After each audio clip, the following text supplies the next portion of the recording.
Hello ఫ్రస్ట్రేటర్స్. Week ముందు మా వారు చిన్న చిన్న కొరమేలు ఫిష్ తీసుకొచ్చారని చెప్పి వీడియో పెట్టాను కదా, షార్ట్ వీడియో. ఇదేనండి కొరమేలు, చూసారా ఎంత బాగున్నాయో. చిన్న కొరమేలు ఉంటే అవి కొనుక్కొచ్చారండి. ఇవి భలే మూవ్ అవుతున్నాయి అని చెప్పి చిన్న బిట్ తీసుకున్నాను, నేను వీడియో తీసుకున్నాను. ఆ తర్వాత కటింగ్ అండ్ క్లీనింగ్ ప్రాసెస్ అనేది నేను వీడియో తీయలేదు. సో నేను ఆ టైంలో వచ్చేసి నేను ఫిష్కి కావాల్సిన ఇంగ్రీడియంట్స్, ఆ కర్రీకి కావాల్సిన ఇంగ్రీడియంట్స్ అనేది రెడీ చేసుకున్నాను. కర్రీ అయితే చాలా సూపర్గా ఉంటుందండి. కొరమేను ఫిష్ అంటే అసలు చాలా బాగుంటుంది, చాలా టేస్టీగా ఉంటుంది. ఇక రెసిపీలోకి వెళ్ళిపోదాము. ఒక బౌల్ తీసుకొని 100 to 150 grams వరకు చింతపండు తీసుకొని నానబెట్టుకోండి. కడిగి ఇలా నానబెట్టుకొని ఒక సైడ్ పెట్టేసుకున్న తర్వాత ఇంకో బౌల్ తీసుకొని అందులో కావాల్సిన ఉల్లిపాయలు, పచ్చిమిర్చి ఇలా మొత్తం వాటర్ పోసి చక్కగా శుభ్రం చేసుకున్న తర్వాత వాటన్నిటిని పక్కన పెట్టుకోండి. ఆనియన్స్ కానీ పచ్చిమిర్చి కానీ నేను పైన చూపించిన విధంగా తీసేసుకోండి. ఆనియన్స్ అన్ని కట్ చేసుకొని మిక్సింగ్ జార్లో తీసుకున్న తర్వాత అందులోనే టేబుల్ స్పూన్ అనేది అల్లం వెల్లుల్లి పేస్ట్ వేసి అది మొత్తం గ్రైండ్ చేసుకున్న తర్వాత అందులోనే టమాటాలు వేసుకొని గ్రైండ్ చేసుకోండి. గ్రైండ్ చేసుకున్న తర్వాత మళ్ళీ కొత్తిమీర వేసి గ్రైండ్ చేసుకోండి. ఇలా మొత్తం గ్రైండ్ చేసుకొని పక్కన పెట్టుకున్నాక పచ్చిమిర్చిని అనేది నిలువుగా ఇలాగా కట్ చేసుకోండి. ఆ తర్వాత ఒక పెద్ద కడాయి తీసుకోండి. మీరు ఫిష్ కర్రీ ఎందులో వండుకుంటారో ఆ కడాయి తీసుకొని ఇప్పుడు మంచిగా శుభ్రం చేసుకున్న కొరమేలు ఫిష్ ఇలా వేసేసుకొని కట్ చేసుకున్నది, అందులోని కారము, ఇలా కల్లుప్పు నేను 2 to 3 tablespoons దాకా తీసుకున్నాను. ఉప్పు ఎక్కువే పడుతుంది, చూసి వేసుకోండి. ఉప్పు తక్కువైనా తర్వాత మనం వేసుకోవచ్చు, మరీ ఎక్కువైపోతే కనుక మళ్ళీ ఇబ్బంది పడాలి. అందులోనే 1 tablespoon పసుపు వేసుకోండి.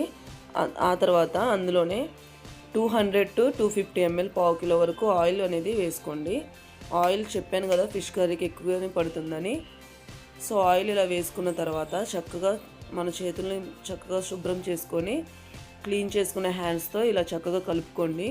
ముక్కలన్నిటికీ మనం వేసుకున్న స్పైసెస్ అనేవి కలిసేటట్టుగా ఇలా కలుపుకోండి.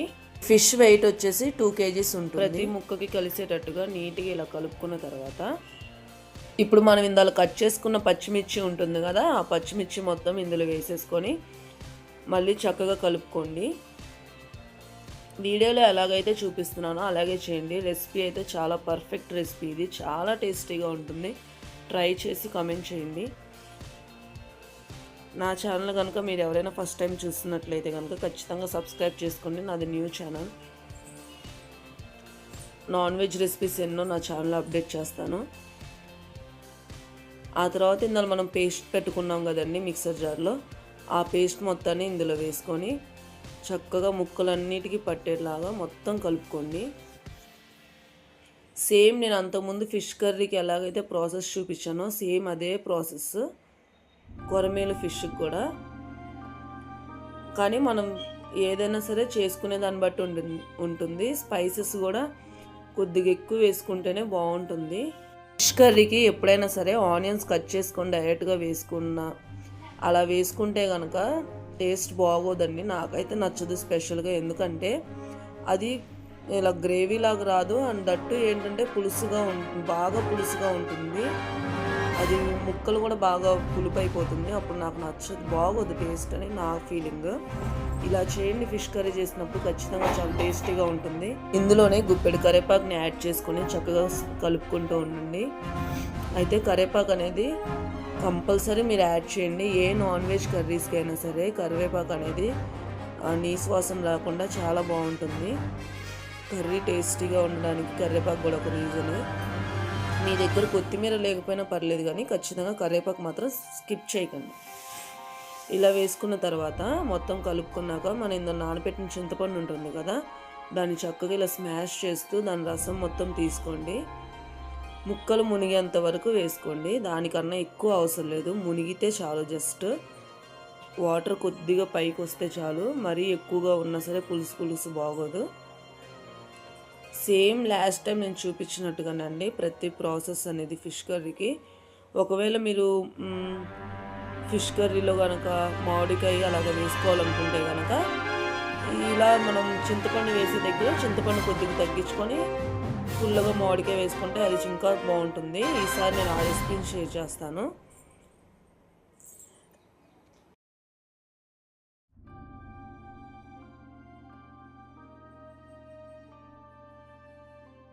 చింతపండు పులుసు వేసుకున్న తర్వాత నాకు స్పైస్ కారం కొద్దిగా తక్కువ అనిపించినట్టు కనిపించింది. సో నేను కారం కోసం ఇంకో 2 టేబుల్ స్పూన్స్ కారం వేసుకున్నాను.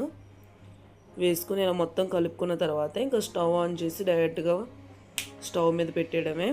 హై ఫ్లేమ్లో పెట్టేయండి. హై ఫ్లేమ్లో పెట్టేసి మూత పెట్టేయండి.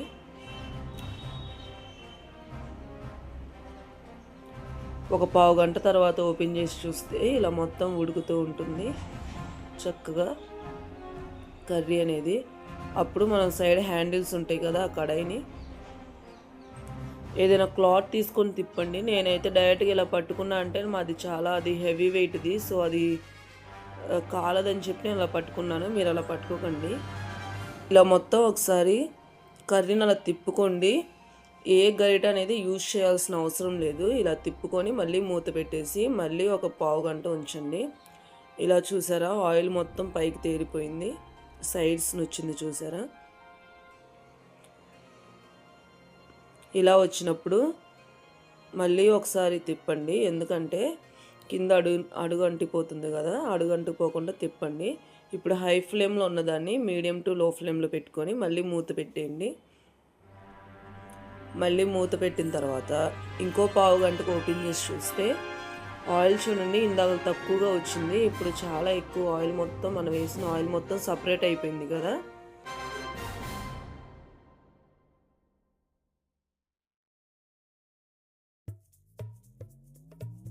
ఇప్పుడు 1 టేబుల్ స్పూన్ వరకు గరం మసాలా యాడ్ చేసుకోండి.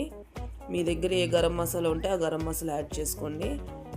ఇంకో 1 టీ స్పూన్ అయినా లేదంటే 1.5 టీ స్పూన్ అయినా వామ్ అనేది యాడ్ చేసుకోండి. చాలా టేస్టీగా ఉంటుంది. ఫిష్ కర్రీకి ది బెస్ట్ టిప్ ఏంటంటే వామ్ ఖచ్చితంగా యాడ్ చేసుకోండి లాస్ట్లో.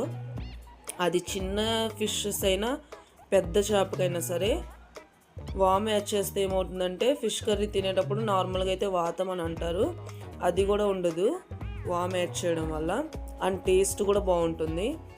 ఇప్పుడు ఇంకో 5 మినిట్స్ తర్వాత మూత పెట్టేసి తీసిన తర్వాత ఇప్పుడు కొత్తిమీర జల్లించుకొని మూత పెట్టేసి స్టవ్ ఆఫ్ చేసేయండి. అంతే, మీరు ఈ నైట్ ఉంచి రేపైనా తినొచ్చు, లేదంటే అప్పుడే వేడిగా ఉన్నప్పుడైనా సరే సర్వ్ చేసుకొని తినేయచ్చు. ఎంతో టేస్టీగా ఉండే కొరమేలు ఫిష్ కర్రీ. ఈ రెసిపీని ట్రై చేసి కింద కామెంట్ సెక్షన్లో ఖచ్చితంగా కామెంట్ చేయండి రెసిపీ ఎలా ఉందని చెప్పి. నా వీడియోస్ కనుక మీకు నచ్చినట్లయితే నా ఛానల్ని ఖచ్చితంగా సబ్స్క్రైబ్ చేసుకోండి. Thank you for watching. ఇలాంటి మరెన్నో ఫ్రస్ట్రేషన్ని రిలీఫ్ చేసే రెసిపీస్ కోసం మై ఫ్రస్ట్రేటింగ్ వంటగదిని సబ్స్క్రైబ్ చేసుకోండి.